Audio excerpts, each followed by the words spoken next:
Welcome to this Oasis podcast, and thank you for joining us today. My name is Glyn Fussell, and I am one of the Oasis directors. In this series, I'll be introducing you to some fascinating people we know and work with. People who lead, people who coach, people who facilitate and develop others, and the organisations they're part of. We offer you their points of view to spark inspiration and insight to help you, your teams and your organisation make a positive impact in practice and through relationship.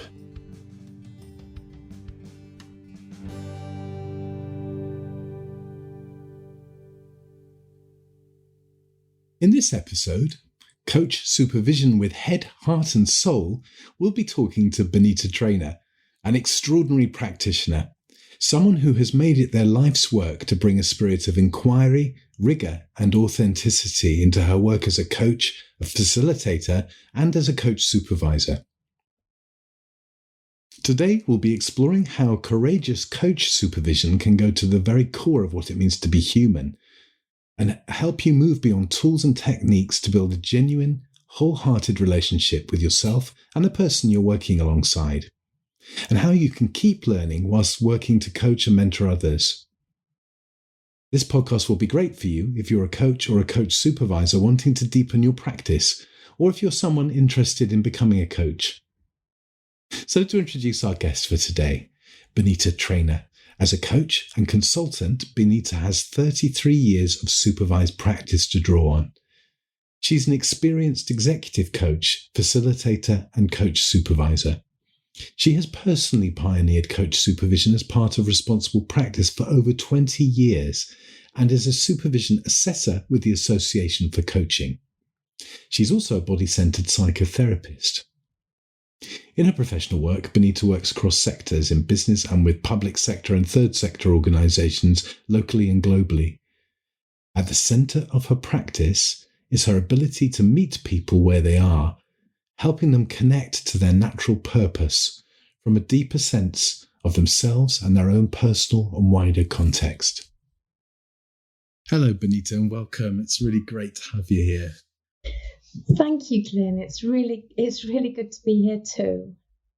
And as someone who themselves is a coach, I think for me there is a lot of confusion about what coaching is and what coaching isn't, and also and even more so what coach supervision is. Could you just say a little bit just to help people listening understand a bit about what coach supervision is from your perspective? Yeah, absolutely. Well, I think it provides us with a real unique opportunity to learn and to evolve our practice through reflecting on our work with another. I think that is fundamentally the spirit of it. It's through reflection on what we've done, in our work with our clients, that through that reflection we can learn an enormous amount about how we practice and how we impact others. And I heard someone recently describe it as coaching the coach, as sort of providing a kind of almost like a sacred space for coaches to work out a little bit about how they're operating, what they're learning, what's exciting them, what they're finding difficult. And you've been doing this for ages. I think it's all those things that you've just mentioned. And the thing that I would add to that is also it's kind of having a fresh pair of eyes to be able to look at our work with our clients and help us to see things that we can't easily see. And I think that's such a wonderful opportunity because through that, we learn so much more about what's helpful and where some of our own sort of stuff gets in the way of that. Yeah. And at the moment, the coaching, if you can call it an industry, the coaching industry is somewhat unregulated, unlike counselling and psychotherapy, where you're required to have supervision. But why, from your perspective, is it a good idea to have supervision if you're a coach? I think when we work with others, we're often we can get triggered, can't we, by things that they're saying, or we can identify with them. And I think it's a way of really standing back and to reflect and pause and think about our practice and how our interventions, I mentioned that earlier, how our interventions can really be as honed and as skilled as possible in that relationship that we're developing with our clients. If it's all right to ask you this, what's led you into this kind of work? What's been the kind of life story that led you to helping people in this way? How long have you got? Well, basically, I think life wasn't always easy for me in my earlier years, and later on, after starting out working in the financial industry, banking, and then I went into catering, and the thing that I always loved was being in service to others, to customers, and I loved helping and enabling. And I'd gone through a bad spell, and I'd gone for some counselling. And gosh, it just opened my eyes to the way I saw myself, saw other people. And it just opened up a whole new world for me of options and opportunities and choices. So I really liked it, and pursued that area for some time. And supervision was the place for me that I could go and learn about my craft, learn about what I was doing with others in that relationship, in the helping relationship, whether it was therapeutic or whether it was the coaching and supervision. So supervision offered a place that was a safe place to actually really share about my work, and alongside someone who was not judgmental, but holding me to account for what I was doing in a way that was really useful in terms of my learning and my approach. On the coaching program that we run, we often say to people right at the beginning, when they're getting all caught up with how can I ask really clever questions, or what model should I use? The thing that we say that most often reassures people is that the biggest gift you can give anyone is just to listen. Shut up and listen and create a bit of space for people to talk. And then the magic happens. And I think that, at least to start with, that is more than enough. What I noticed for myself when I started out on this path was that there came a point where I felt like I needed to learn more. For me, that's when supervision came in, that sense of there are things that I've picked up that are bad habits or things that are tripping me up. And having a space to talk through that with someone else, for me, helped revolutionize the way that I work. Absolutely. I think you've said it really well there. And listening is a huge thing, isn't it? Listening to somebody else. Because we often want to listen, whilst we're sort of getting our reply sorted out. We're kind of thinking what techniques or what do we do now? Now we've heard this. But actually, really giving someone space to listen and to share what they need to share in their own time, in their own way, is so helpful. And I think we know ourselves, don't we? When somebody's really listening to us with presence, they're really showing and demonstrating that they're interested and they're listening. That helps us to hear ourselves really, and often come up with our own sort of thoughts, solutions, or, oh yes, there was that area that I want to focus on a bit more. So yeah, I think listening is a skill, and it's something in all my years I go on learning about, because each person I work with or each group of people I work with, we're listening all the time in different ways with different people, different preferences, different styles, different ways of thinking about things. And all of that influences our ability to be there and be present in that space. And supervision just offers us such help and support and challenge in how we can best do that for ourselves as practitioners and for our clients. When you and I were talking about the kind of areas that we might discuss on this podcast, we were talking about how the approach that we use at Oasis is slightly different. The wholehearted, whole person, head, heart and soul approach.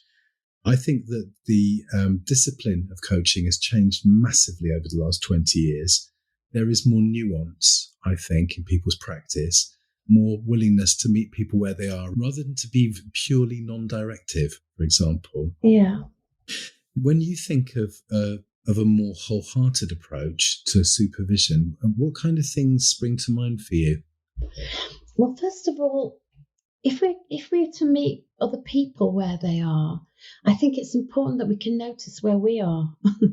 It's kind of give ourselves that same courtesy, really. And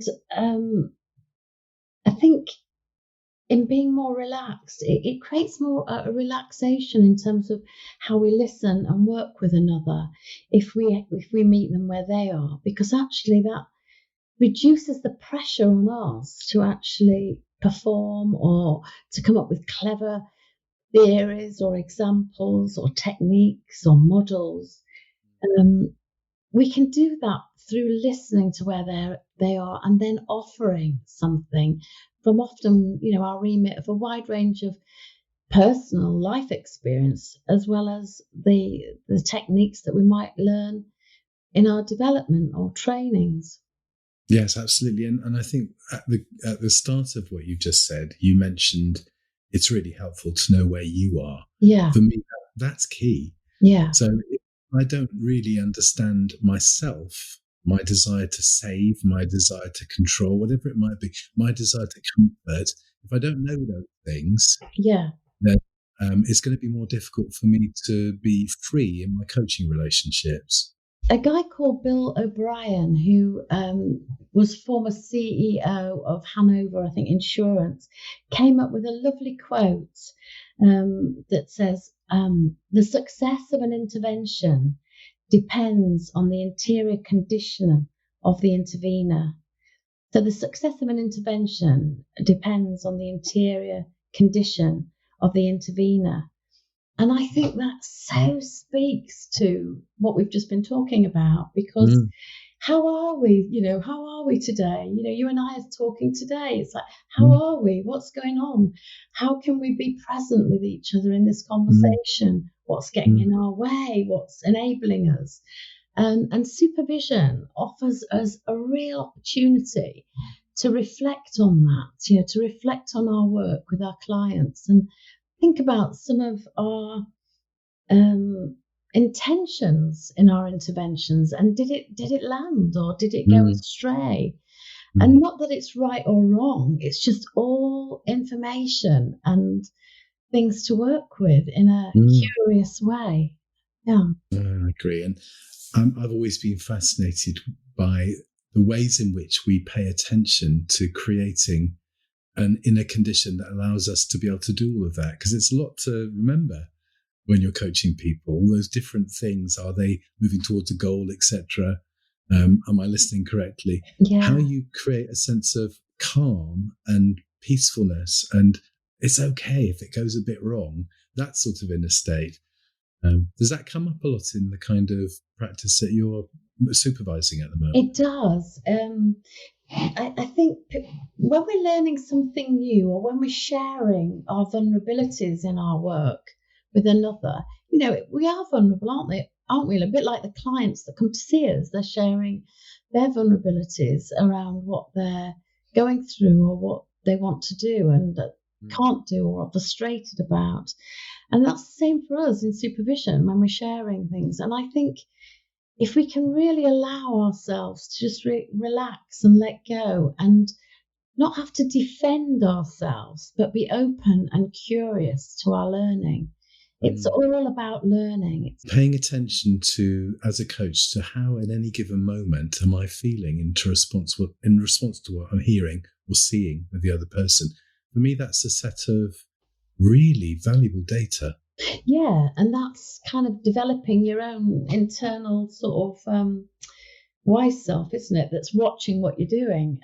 For us to have that awareness about how are we actually working in the moment. So, for instance, that example like now is I'm kind of part of me is watching or hearing what I'm saying as I'm talking to you. It's being able to develop that inner witness part of ourselves that isn't judgmental and overcritical or over identifying how wonderful we are either. But it's about being open to just noticing what we're saying, what's the impact on the other, and is that taking them nearer to where they want to go or further away? And over the years of practice of being a coach supervisor and helping set up coach supervision for the Association for Coaching, I'm imagining that you've heard lots of different issues that people bring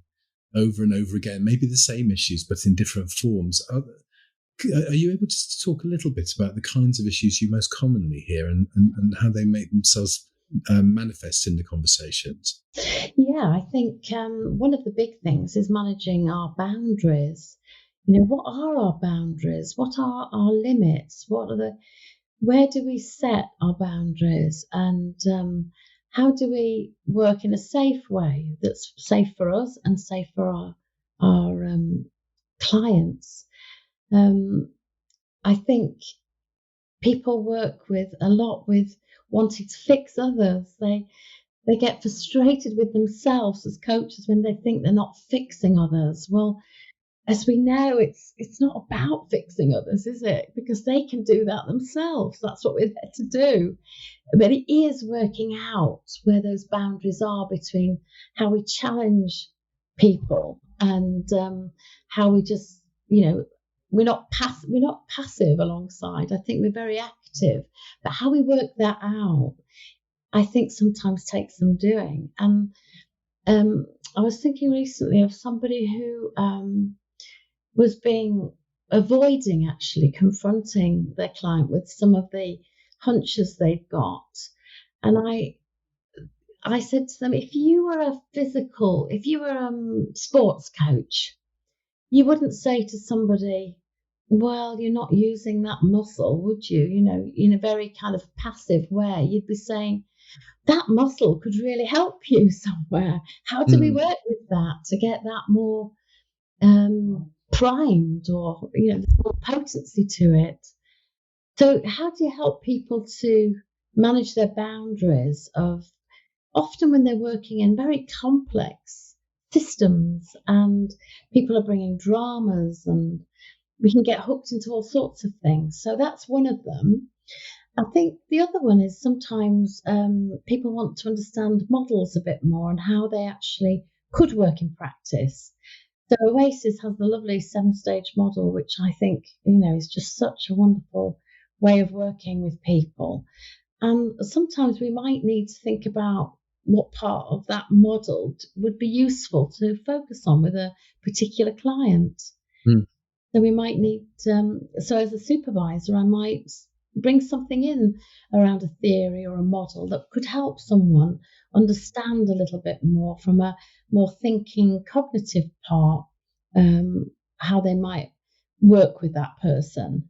And then there's a restorative element to supervision, I think, where, we work with compassion, not only for the coach, but often the people that we're working with can work in very complex systems, can't they, in organisations and businesses, where there are no easy answers. And actually, how can we have compassion for all, not just individuals, but more the whole, really. And I think that as a supervisor, I want to create a relationship that's safe enough to embrace potential or self-doubt that people might be holding. Or as you mentioned earlier, sometimes the opposite of that, the kind of grandiose sense of I can step in and I need to add value and I can step in and save this person. And I gave them this really good advice, etc. I think that desire to give advice never goes away. I have to sit on myself sometimes to almost stop it. How could I ask a question? How can I help someone ask a question that would enable someone to answer that question themselves. But then, of course, advice sometimes and being more directive, like you mentioned earlier, can be just the thing that's needed. But it's how we work that out, isn't it? What is needed? Yeah, how you know, Yeah, or yes, yeah. I think when I started coaching, I easily fell into a lot of the traps I see people falling into time and time again, particularly around how much I believed was my responsibility yeah, in the relationship versus the client's responsibility. I remember at the first end of my first round with my first client, I decided I ought to buy her a bottle of champagne. lucky client. I know. I've stopped doing it quite soon afterwards, but there was something about I wasn't sure I'd added value, so I thought I'd give her some wine. That is such a lovely example, Glyn. Yeah, Mm. that's a boundary there, isn't it? We'd look at that in supervision, wouldn't we, in terms of looking at that boundary and what's going on that you felt like you weren't adding value. Yeah. And all the self-worth or lack of self-worth that was going on for me at the beginning. And I'm what I find interesting is after 18 years of coaching, it still goes on for me. Yeah, So that's that sense of these issues of boundaries, responsibility, my relationships with the people, the shoulds and oughts that come up, it still happens. And absolutely. and I think that's okay. But it's human, isn't it? You mentioned the head, heart, soul. It's part of being human that will happen. And that's why supervision can really be helpful, because sometimes we just we don't see that, and then we're missing opportunities for enabling people in different ways that actually are not from our own agenda but from theirs, and that there's a subtlety in that. Mm. Yeah, On our coaching program, one of the issues that frequently comes up, and I'd be really interested to hear your view on this, is a fear about what I might hear and how I might respond to it. In terms of if I am in the presence of distress, yeah, particularly distress, how will I manage that? And how will I sleep afterwards? Do you relate to that in terms of the kinds of issues that you've experienced with your yeah. clients? You mean either as from coaches or From the coach's perspective or trainee coaches? yeah, definitely. I think feelings in sort of the cathartic realm can be very frightening for coaches, and feeling that I don't know. I think it's something to do with how do you feel in control around something that feels out of control, and in life, feelings are not really allowed and celebrated as part of a movement to actually be more catalytic. Because I don't know about you, but I know when I've had a good rant or a cry or I'm angry or something, that actually that enables, or the coach can really enable that to shift into more catalytic, sort of more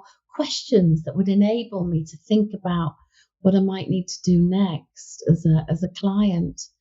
And I think this is a very, very interesting, what is it, a distinction for me between what is coaching, what is supervision, and what is counselling.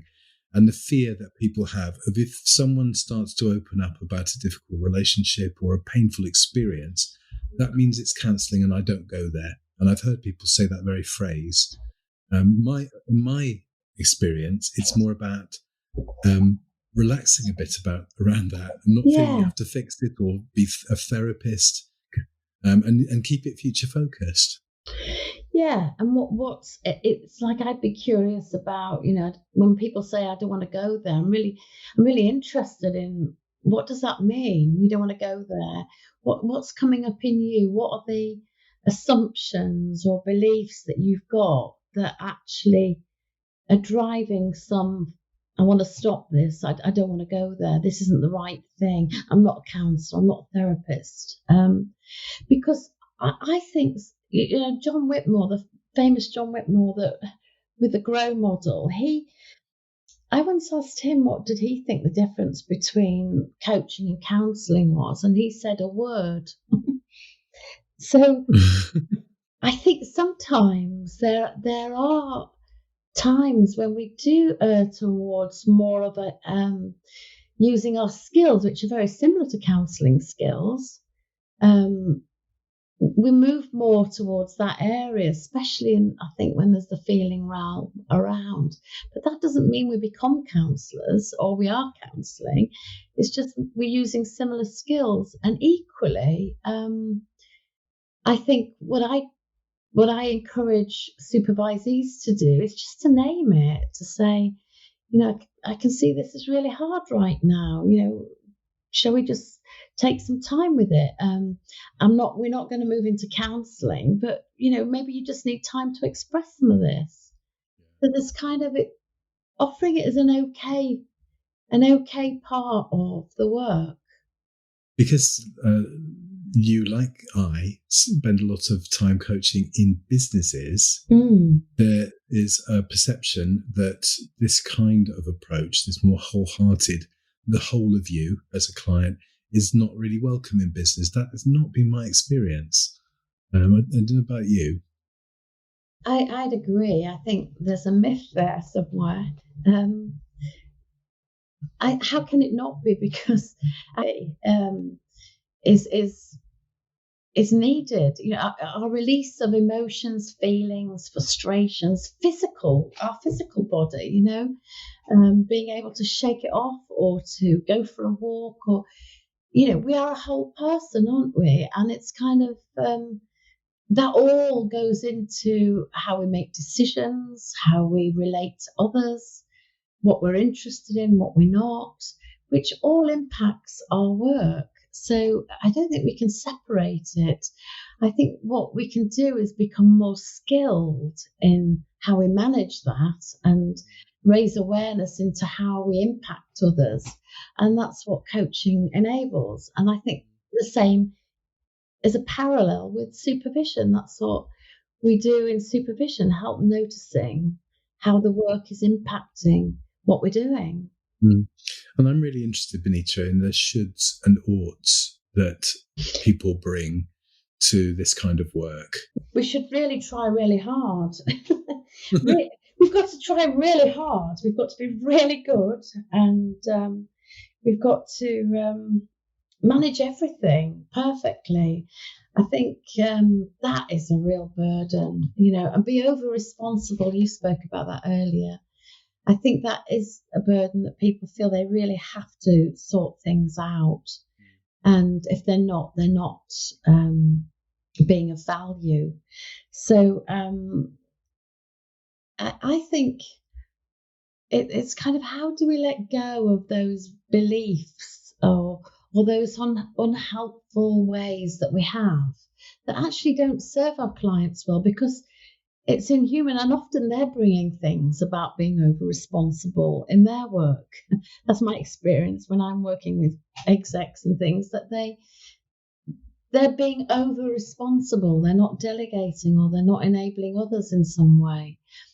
So to mirror that, I think, in terms of, we're not perfect. We can't wave a magic wand with people. So why expect ourselves to?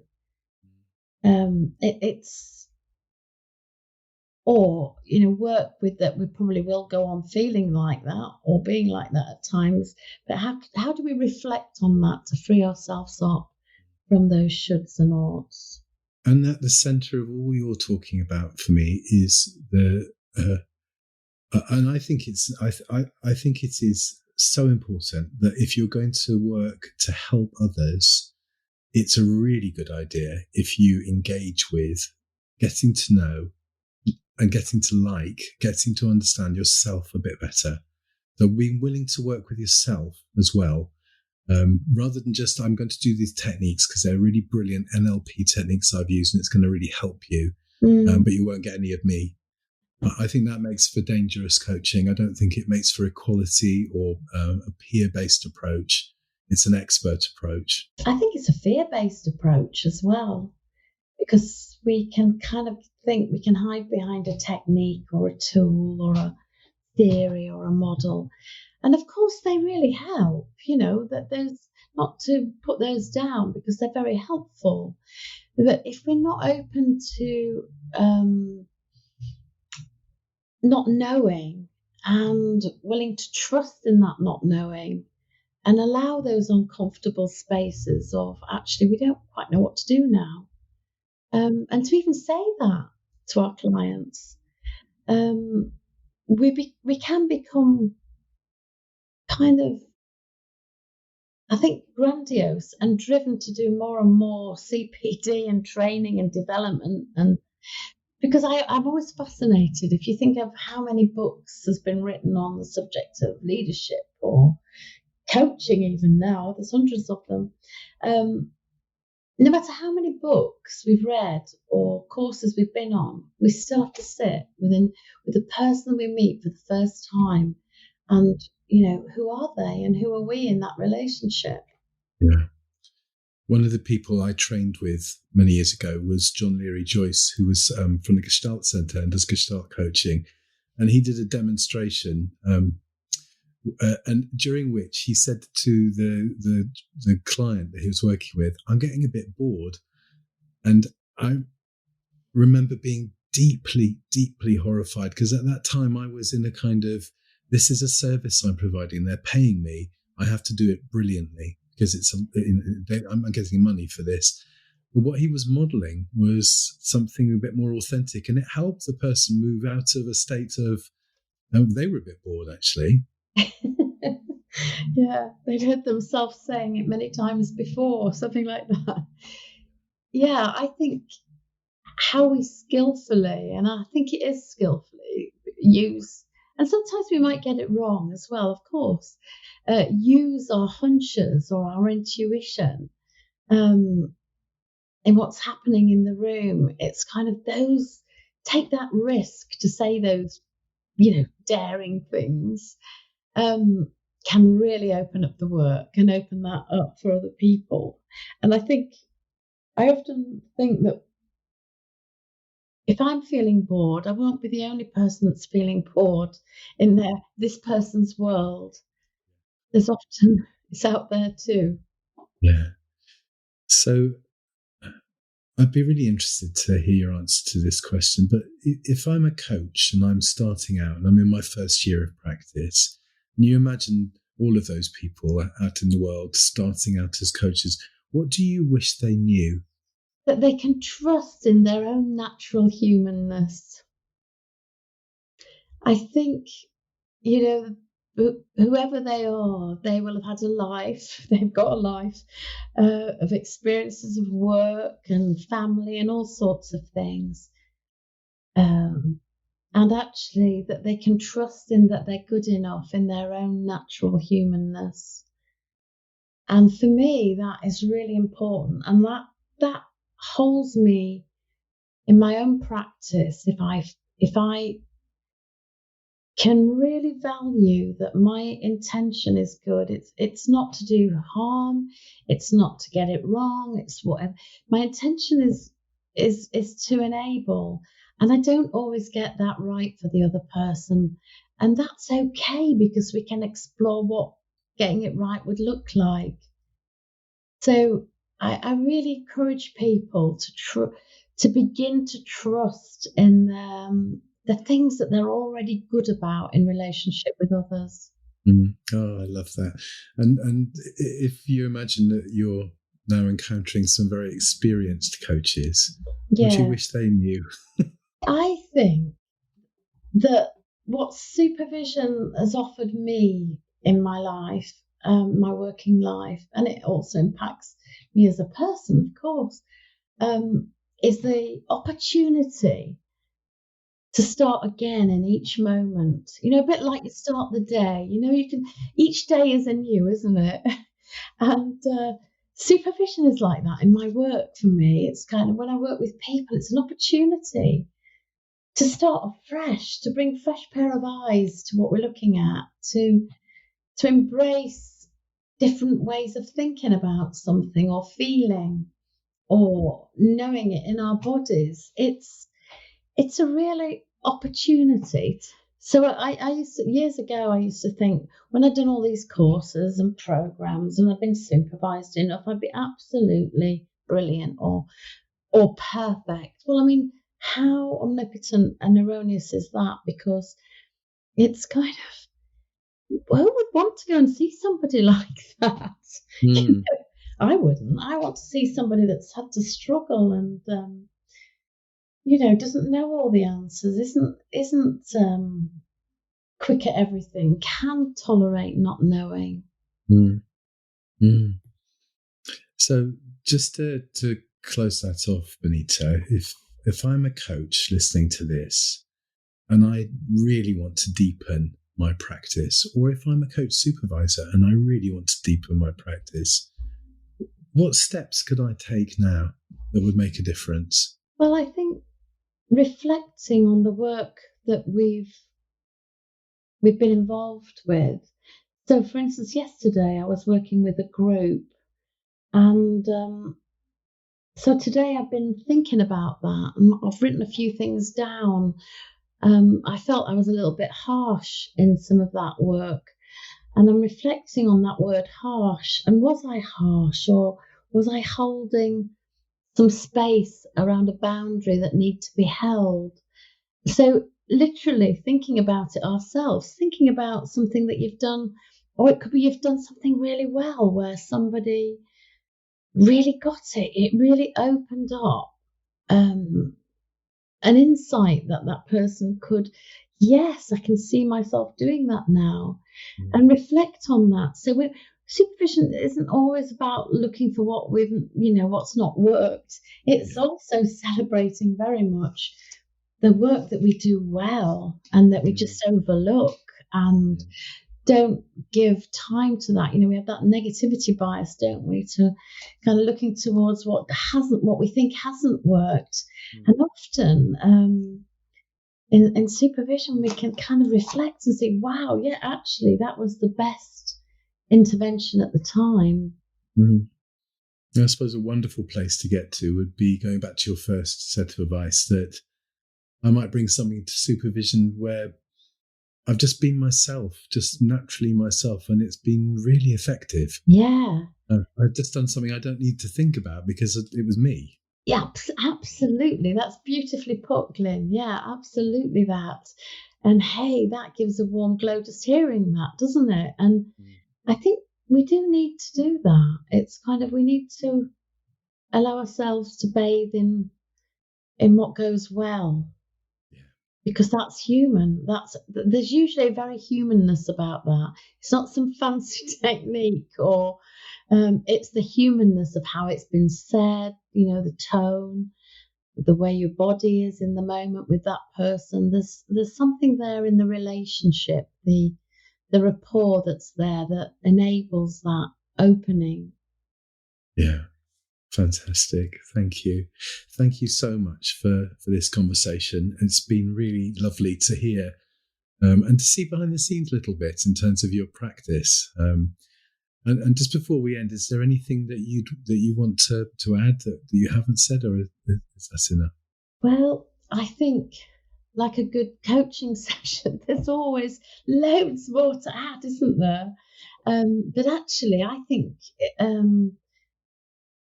I've really enjoyed our conversation, Glyn. Thank you. And I think you've asked some really interesting questions and shared some interesting insights yourself. And so I do hope the listener gets a flavour of what's possible in this word called supervision. It's like standing back and witnessing something that's happened. Yeah. Lovely. Thank you, Benita. You're welcome. Thank you for listening to this Oasis podcast. We hope you've enjoyed listening and that it's given you plenty of food for thought. You can subscribe to our podcast series and listen out for the next episode. And if you'd like to know more about the work we do, or to get in touch with us, do so via our website, oasishumanrelations.org.uk. Thank you.